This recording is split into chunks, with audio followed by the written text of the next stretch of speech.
할렐루야. 우리를 축복하시는 하나님의 큰 은혜가 오늘 함께한 우리 성도들에게 가득하기를 주님의 이름으로 축복합니다. 하나님께서 사람에게는 무엇을 주셨냐면 선택할 수 있는 권한을 주셨습니다. 우리는 그것을 인류의 시조 아담을 통해서도 발견하게 되죠. 하나님께서 아담을 지으시고 그에게 권한을 주셨습니다. 선택의 권한. 창세기 2장 16절에 여호와 하나님이 그 사람에게 명하여 이르시되 동산 각종 나무의 열매를 너가 임으로 먹되. 뭘 말합니까? 인간에게 주신 권한이라는 거죠. 임으로 먹되, 이 말이 무슨 말입니까? 자율적 결정을 할 수 있도록 했다, 이 말이에요. 자율적 결정. 창조주의 권한을 인간에게 허락해 주신 거예요. 그러나 조건이 있습니다. 자율적 결정을 하되 임의로 먹을 수 있으나 그러나 조건이 있다는 거죠. 선악을 알게 하는 나무의 열매는 먹지 말라. 그러니까 임의로 무엇을 하되 할 수 있는 것과 해서는 안 될 것이 있다는 거죠. 우리 인간이 살아가면서 할 수 있는 것과 해서는 안 될 일들도 있습니다. 하나님께서는 인간과 맺은 계약에서 그걸 얘기합니다. 만일 이 계약을 파기하고 선악과를 먹는 날에는 정령 죽으리라 단호하게 말씀했습니다. 우리가 산다는 것, 무언가를 많이 해야 할 일도 있지만 그러나 반대로 하지 말아야 할 일들도 참 많습니다. 창세기 2장 17절에 선악을 알게 하는 나무의 열매를 먹지 말라. 너가 먹는 날에는 반드시 죽으리라.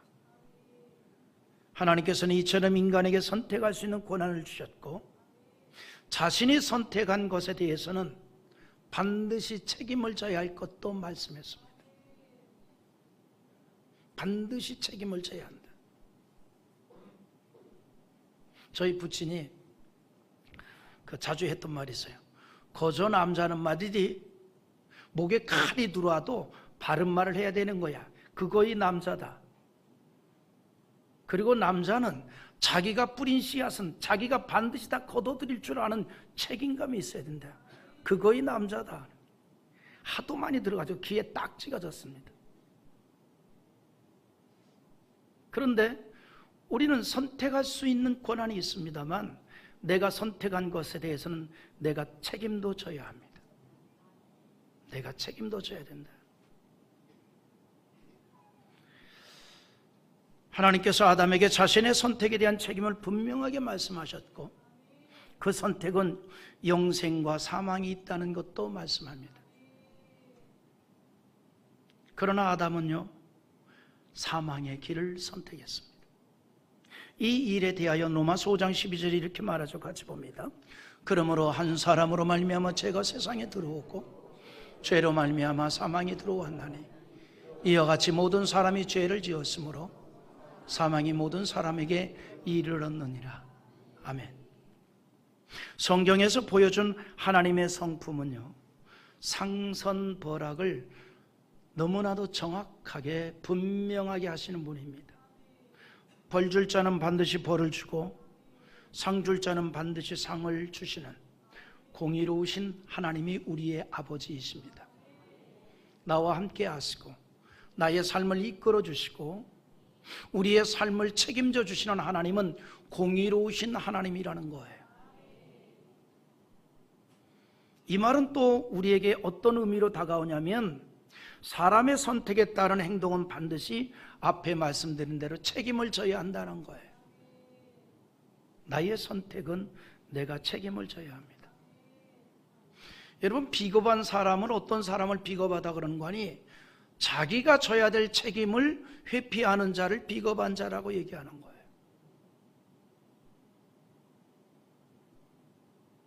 자기가 져야 할 책임을 회피하는 것, 그걸 비겁하다 그래요. 사람들은 자기가 가지고 있는 가치관에 따라서 좋은 것과 나쁜 것을 선택하게 되고 그 선택의 결과에 따라서 행복과 불행이 결정되어집니다. 우리의 일상이 항상 선택입니다.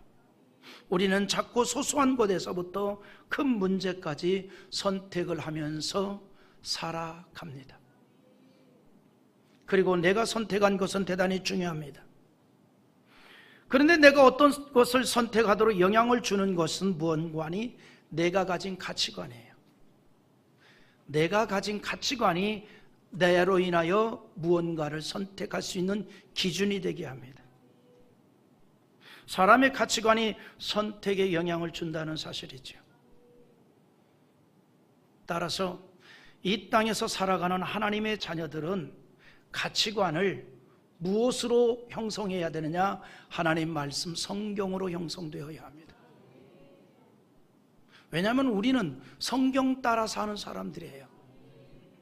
우리가 무엇을 따라 사는 사람이냐면 성경 따라 사는 사람들이에요.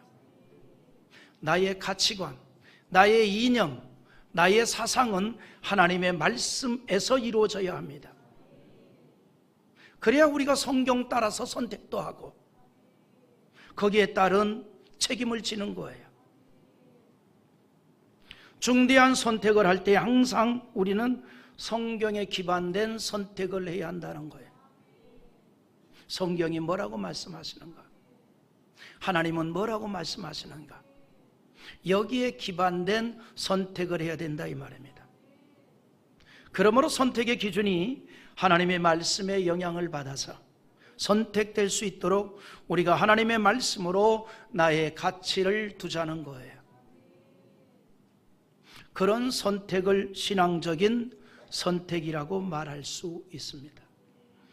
신앙은요, 무엇을 선택할 때에 그 기준이 성경이 되어야 하고 하나님의 기쁨이 될 수 있어야 합니다. 우리가 신앙으로 살아갑니다. 믿음의 사람들입니다. 그렇다면 나의 모든 선택은 하나님의 기쁨이 되어야 한다는 거예요. 그게 신앙적인 선택입니다. 물론 우리의 신앙적인 선택은 때로는요, 고난이 될 수도 있고 또 무언가 내가 가진 것을 버려야 할 때도 있습니다. 하나님이 원하시는 성경적인 선택을 하기 위해서 포기해야 할 것들도 있다 이 말입니다. 포기해야 할 것, 고난도 있을 수 있다 이 말입니다. 예수님을 자신의 집으로 초대하여 음식을 대접하기 위해서 분주하게 이제 식사 준비를 했던 마르다가 있지요. 열심히 땀 흘리면서 신속하게 준비해서 예수님에게 한 상 거나하게 차려드리려고 이제 음식을 준비하고 있는데 가만히 보니까 동생 마리아는 좀 와서 좀 도와주지. 그 예수님 발 앞에 앉아서 예수님이 하신 말씀 듣고 아멘 아멘 그 방정을 떨고 앉았어요. 그걸 보니까 얼마나 화가 납니까? 나는 지금 혼자 열심히 일하고 있는데. 그래서 원망이 가득합니다. 예수님께 요청하죠. 선생님, 마리아가 음식 만드는 일을 좀 도와주면 안 되겠습니까? 그렇게 좀 도우라고 좀 얘기 좀 해주세요. 여러분, 이 말 속에는요, 예수님에 대한 원망도 담겨 있는 거예요. 나 이렇게 열심히 음식 준비하고 바빠 죽겠는데 어쩜 예수님 그렇게 마리아 붙들고 도란도란 얘기만 하고 있습니까? 그거 좀 보내서 좀 나를 좀 도우라 그러지. 싸잡아서 지금 원망하고 있는 거예요. 예수님도 원망하고 마리아도 원망하고 있는 겁니다. 그때 예수님의 대답이 뭐라 그랬습니까? 한 가지만이라도 족하다. 누가복음 10장 42절에 몇 가지만 하든지 혹은 한 가지만이라도 족하니라. 마리아는 이 좋은 편을 택하였으니 빼앗기지 아니하리라 하시니라. 그 좋은 편이 뭐냐? 나 음식 먹는 것보다도 지금 말씀 듣는 게 더 좋다. 나는 여기에 집중하겠다 이 말이에요. 여러분, 우리가 신앙생활 하다 보면 자칫 잘못하면 교회 안에 마르다가 있을 수 있어요. 주의 일에 너무 분주하다 보니까 하나님의 말씀을 듣는 것을 소홀히 합니다. 내 신앙에 대해서 스스로 자만해 있는 거예요. 내가 이렇게 신앙생활을 얼마나 오래 했고 내가 직분 맡은 지가 얼마인데 내가 지금 하고 있는 일이 어떤 일인데 그러면서 자기의 영적인 문제에 대해서는 자만해 있는 거예요. 자만한 거예요. 하나님의 말씀을 들어야 우리의 영혼은 강건해질 수 있습니다. 하나님의 말씀으로 충만해야 우리의 신앙은 바로 세워질 수 있습니다. 그래서 하나님의 말씀을 영혼의 양식이라 그러잖아요. 아무리 건강한 사람도 입맛 떨어지고 음식을 적게 먹으면 힘을 잃을 수밖에 없어요.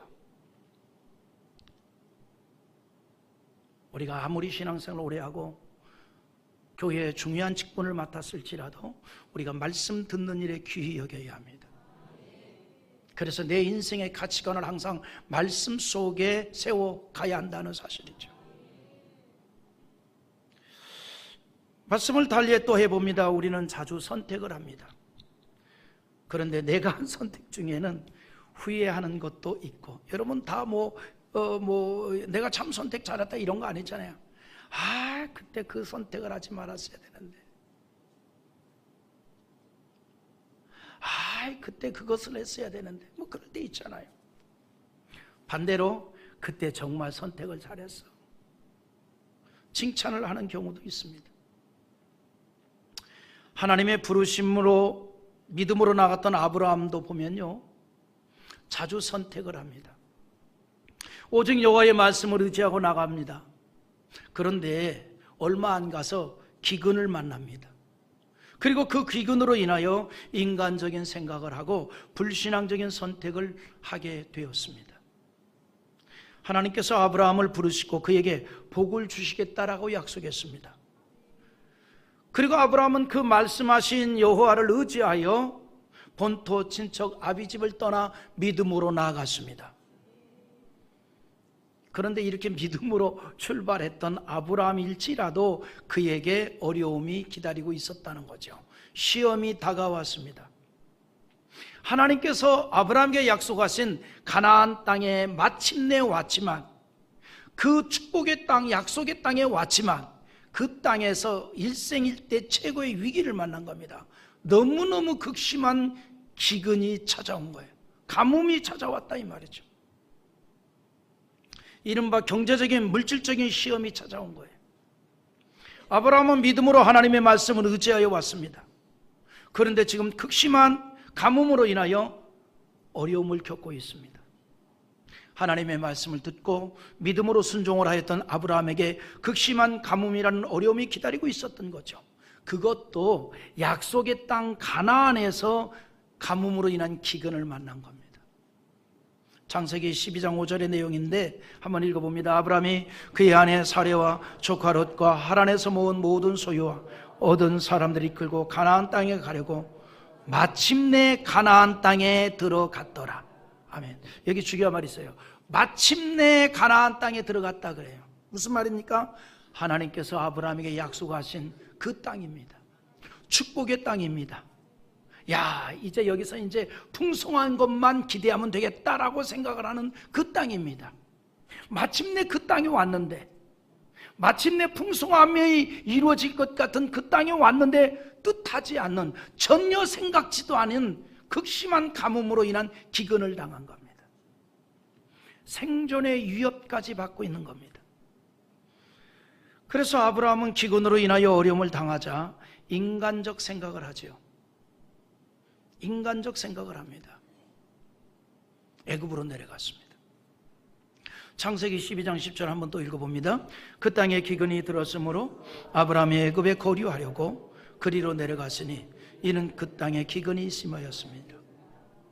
하나님은 아브라함을 가나안으로 불러들였어요. 아브라함은 지금 가나안 땅에 거류해야 됩니다. 그런데 잠깐 극심한 기근을 만나서 하나님 앞에 묻지도 아니하고 기도하지 아니하고 인간적으로 결정을 내렸습니다. 어디로? 애굽으로 내려가자. 애굽으로 가자 이 말이에요. 왜 그랬을까요? 애굽은요, 나일강의 풍부한 물로 말미암아 항상 넉넉한 식량을 생산하는 땅입니다. 인간적으로 생각해 볼 때 가나안보다는 애굽이 훨씬 더 생활하기 좋은 땅이라 이 말이에요. 그래서 아브라함은 지금 넉넉한 그 식량만을 바라보고 애굽으로 내려갔습니다. 그냥 가는 것이 아니라 거류하려고, 즉 거기서 살려고 내려간 거예요. 하나님은 가나안까지 마침내 끌고 왔는데 잠깐 어려움을 당한다고 가나안을 포기하고 그냥 애굽으로 간 거라 이 말입니다. 아브라함은 하나님의 부름에 절대적인 순종으로 나왔던 사람입니다. 그리고 지금까지 하나님의 인도를 잘 받고 왔습니다. 그런데 잠깐의 생각으로 약속의 땅 가나안의 등을 돌린 겁니다. 잠깐의 생각으로. 이건요, 아브라함의 이야기가 아니라 오늘을 살아가는 우리의 이야기라는 것이죠. 우리의 모습일 수 있습니다. 지금까지 신앙으로 잘 살아왔는데 인간적인 생각으로 합리적인 이유를 붙여서 어떤 선택을 하여 지금까지의 신앙을 무색하게 만들 때가 있다는 거죠. 지금까지의 신앙을, 지금까지 잘 믿음으로 살아왔는데 그것을 무색하게 만들 때가 있다는 얘기입니다. 아브라함이 가뭄을 피해서 간 애굽이 어떤 곳입니까? 신앙적인 것을 내려놓고 나머지를 본다면 너무 좋은 땅이에요. 곡식이 풍부한 땅이에요. 가나안은 비교할 수 없을 정도로 좋은 땅이에요. 그러나 하나님은 그 땅을 원하지 않았습니다. 그 땅이 아니었다는 겁니다. 왜냐하면 인간적으로 보면 너무너무 좋은 땅인데 신앙적으로 영적으로 보면 그 땅은 하나님의 채찍을 맞아야 할 땅입니다. 가나안은 우상으로 가득한 땅이었어요. 탈무드에 그런 말이 있어요. 하늘에서 우상 덩어리 10개가 내려왔는데 10개 중에 하나가 전 세계에 뿌려졌고 9개가 애굽에 다 떨어졌대요. 그런 말이 나올 정도로 당시 애굽은 온 땅덩어리가 우상 덩어리였습니다. 영적으로 볼 때 하나님께서 기뻐할 만한 땅이 아니었다는 사실입니다. 여러분, 아브라함을 왜 갈대아 우르에서 불러냈습니까? 이유는 딱 하나입니다. 우상의 땅이기 때문에. 그래서 불러내서 가나안으로 이끌었거든요. 그런데 다시 가장 우상 덩어리가 많은 애굽 땅으로 가겠다는 거예요. 무슨 말입니까? 우상 숭배의 늪에서 벗어나 또 다른 우상 숭배의 늪으로 찾아간 겁니다. 아브라함의 이 선택은 믿음으로 이루어진 선택이 아니었다는 겁니다. 여러분, 우리는 하나님의 자녀들입니다.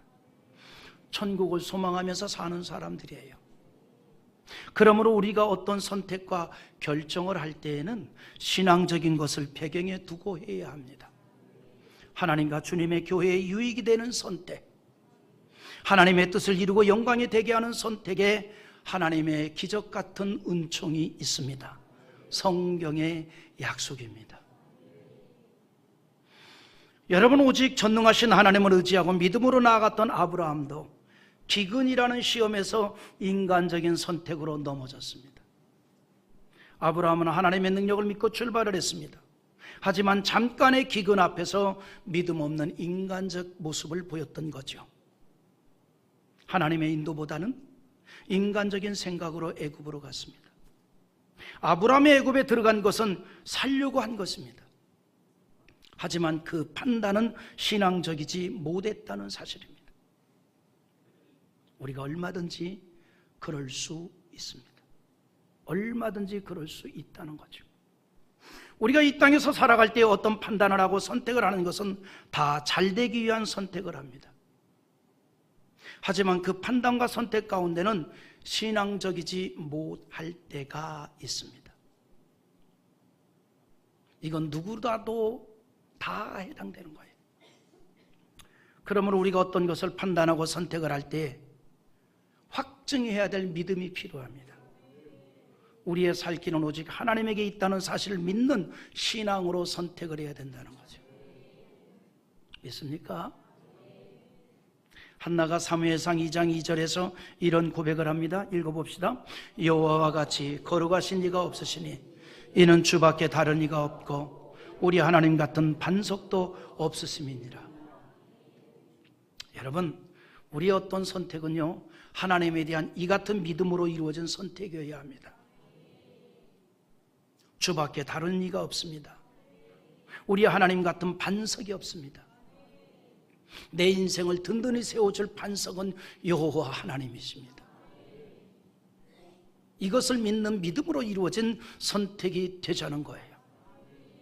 아브라함은 하나님께 주신 약속의 땅 가나안에 기근이 있게 되자 인간적인 판단과 선택으로 애굽으로 갔다는 거죠. 그리고 그 애굽에서 수치를 당합니다. 그리고 다시 약속하신 가나안 땅으로 돌아오게 되었습니다. 결국은 돌아오게 되었습니다. 다시 말해서 믿음의 자리로 돌아온 겁니다. 하나님께서 원하시는 그 신앙의 자리로 온 것입니다. 그리고 하나님께서는 그렇게 돌아온 아브라함을 복 주시되 풍성케 하는 복을 허락해 주셨습니다. 우리 2절과 3절 다시 읽어봅니다. 아브라함에게 가축과 은과 금이 풍부하였더라. 그가 네게브에서부터 길을 떠나 베델에 이르며 베델과 아이 사이 곧 전에 장막 쳤던 곳에 이르니, 이 2절의 이 축복이 언제 이루어졌냐면 애굽에서 돌아왔을 때입니다. 믿음으로 돌아왔을 때, 신앙으로 돌아왔을 때를 말합니다.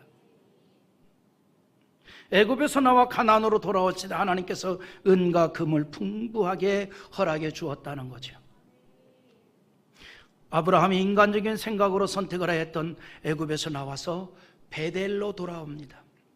신앙의 회복을 보여주고 있는 거예요. 베델은 하나님의 부름을 받고 믿음으로 순종하여 나아가서 장막을 쳤던 곳이고 처음으로 여호와께 제단을 쌓은 곳입니다. 4절에 그가 처음으로 제단을 쌓은 곳이라 그가 거기서 여호와의 이름을 불렀더라. 하나님의 부름을 받고 나서 처음 제단을 쌓았던 그 장소로 돌아온 거예요. 하나님에 대한 첫사랑을 회복한 겁니다. 우린 날마다 이러한 하나님을 대한 첫사랑이 회복되는 시간들이 있기를 바랍니다. 예수를 처음 만났을 때의 그 감격, 구원받았을 때의 그 감격, 하나님의 백성됨에 대한 이 기쁨, 날마다 예배를 통해서, 기도를 통해서, 헌신 가운데에서 그 감격으로 충만해지는 은혜가 있기를 주님의 이름으로 축복합니다. 아브라함처럼 마침내 도착하였던 약속의 땅 가나안으로 돌아왔듯이 우리도 하나님의 약속된 땅 안에 있기를 기대합니다. 무슨 말인가 하니 항상 신앙의 자리에 있어야 한다 이 말이에요. 여기에 전제하는 것이 있습니다. 나의 신앙에 대해서 자만하지 맙시다. 나의 신앙에 대해서 자만하지 않기를 원합니다. 그래서 성경은 이렇게 교훈하죠. 선줄로 생각하는 자는 넘어질까 조심하라. 우리가 날마다 그래서 하나님의 은혜가 필요하고 날마다 신앙적 선택이 필요한 거예요. 그것이 기근처럼 보이고 어렵고 고통이 될지라도 신앙의 자리에 있는 것을 하나님은 우리에게 원하고 그 일을 기뻐한다는 거죠. 우리가 누굽니까? 영적으로 좁은 길을 가는 사람들이에요. 할 수만 있으면 예수 중심, 교회 중심으로 살아가야 될 사람들입니다. 우리는요, 이 땅을 떠나는 그날까지 신앙적 선택을 요구받는 사람들입니다. 전능하신 하나님이 세상의 모든 주권을 가지고 있다는 믿음으로 이루어진 신앙적 선택을 통해서 우리는 살아계신 하나님을 증거하는 삶이 될 수 있다는 겁니다. 그래서 신앙적 선택을 요구받고 있습니다. 나의 선택이 지금까지 신앙으로 살아왔던 그 귀한 흔적을 흐리지 않게 하는 선택이 될 수 있기를 바랍니다. 지금까지 열심히 신앙으로 살아왔는데 나의 어떤 선택이 지금까지 열심히 신앙으로 살아온 그것을 흐리게 하고 지워버리게 하는 그런 선택이 되지 않아야 된다 이 말이에요. 우리는 그 어떤 것보다도 신앙에 있어서 후회함이 없는 선택이 되기를 바랍니다. 믿음에 있어서 후회함이 없는 선택이 되어야 돼요. 우리는 믿음으로 사는 사람들 아닌가요? 우리가 신앙으로 사는 사람들 아닌가요? 그래서 나의 선택은 정말 믿음에 있어서 후회함이 없는 그런 선택이 되어야 된다 이 말이죠. 아브라함이 잠시 믿음이 흔들렸다가 다시 믿음의 조상다운 신앙의 모습을 보입니다. 그러나 아브라함을 하나님께서 풍성하게 하셨습니다. 하지만 풍성한 가운데 또 다른 선택을 합니다. 우리 인생이 끊임없이 이렇게 선택이에요. 풍성한 가운데 분열이 생겼습니다. 지금까지 아브라함과 롯이 함께 잘 살고 있었는데 서서히 갈등이 생기기 시작한 거예요. 육축과 은금이 풍부해지면서 갈등이 생겨났습니다. 육축이 많아지면서 아브라함과 그의 조카 롯이 함께하기에는 공간이 너무 비좁아진 겁니다.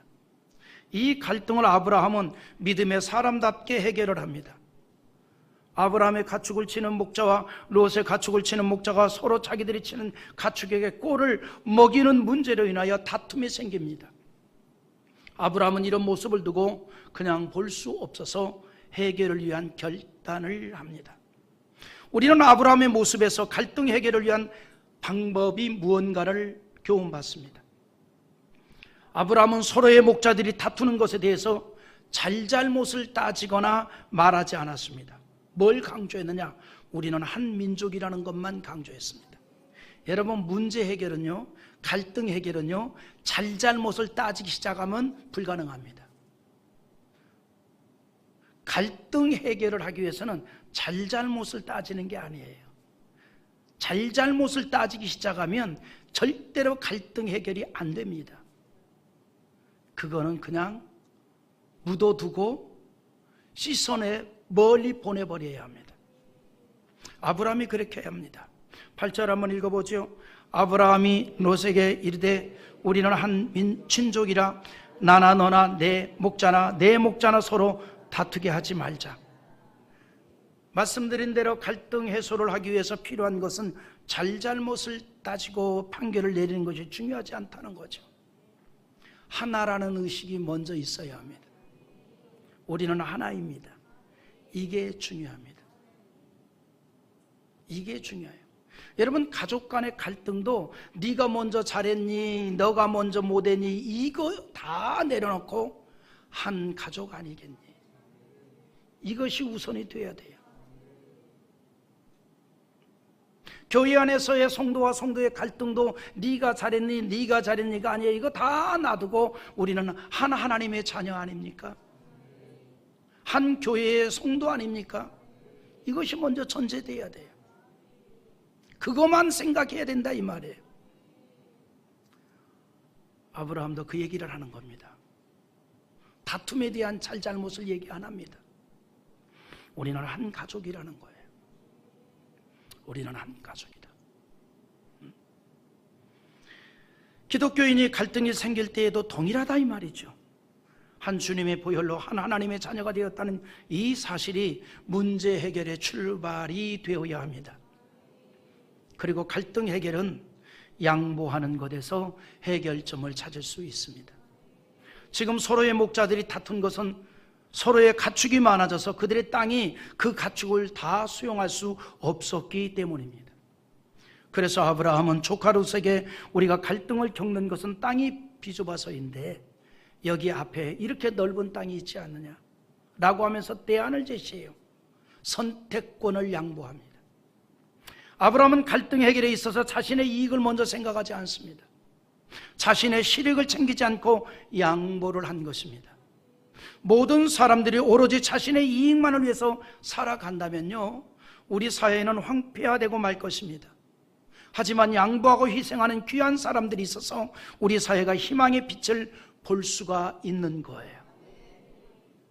아브라함은 하나님의 말씀을 믿음으로 의지하고 나갔지만 처음 기근을 만났을 때 실패하였습니다. 하나님의 말씀보다 기근을 더 두려워했기 때문입니다.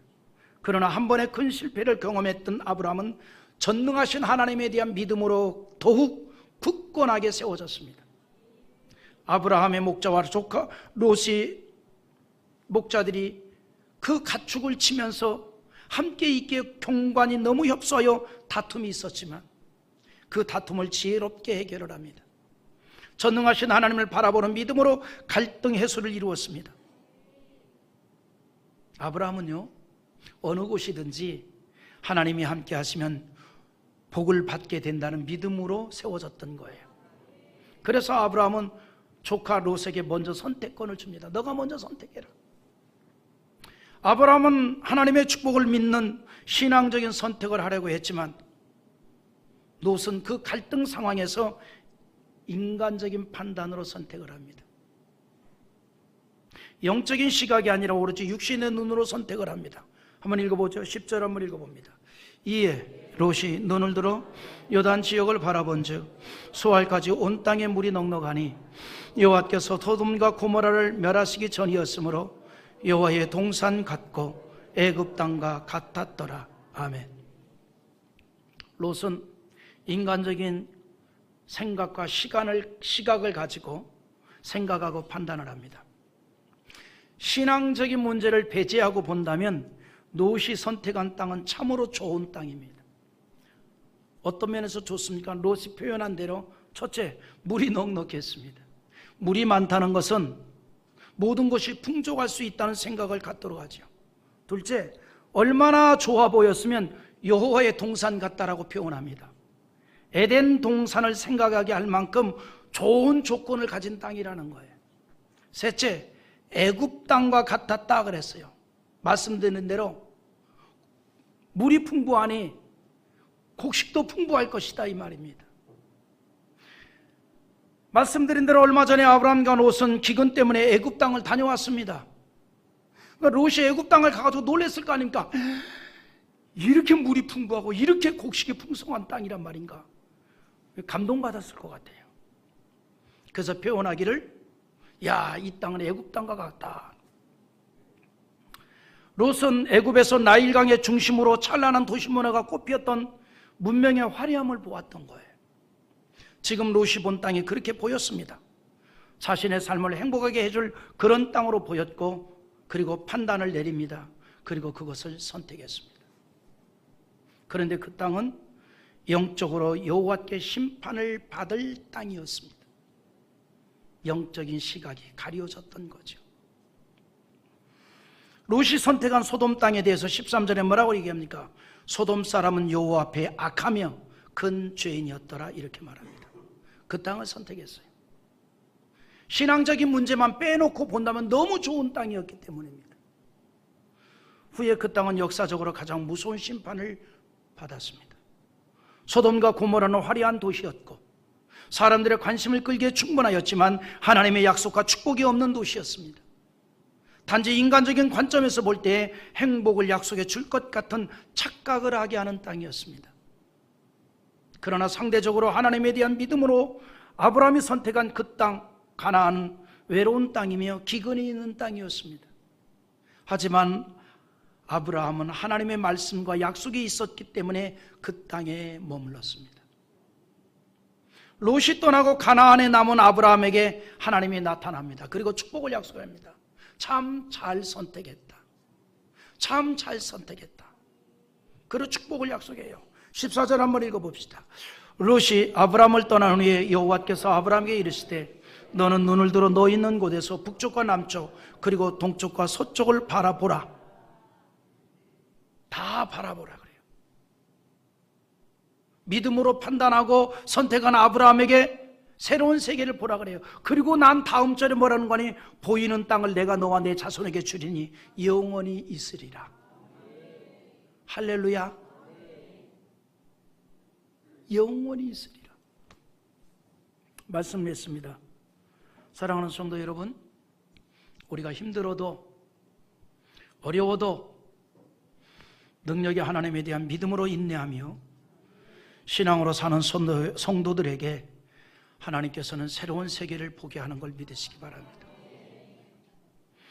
하나님께서는 하나님 중심으로 교회 중심으로 신앙적인 선택을 하는 우리의 삶을 반드시 축복의 동산으로 인도해 주십니다.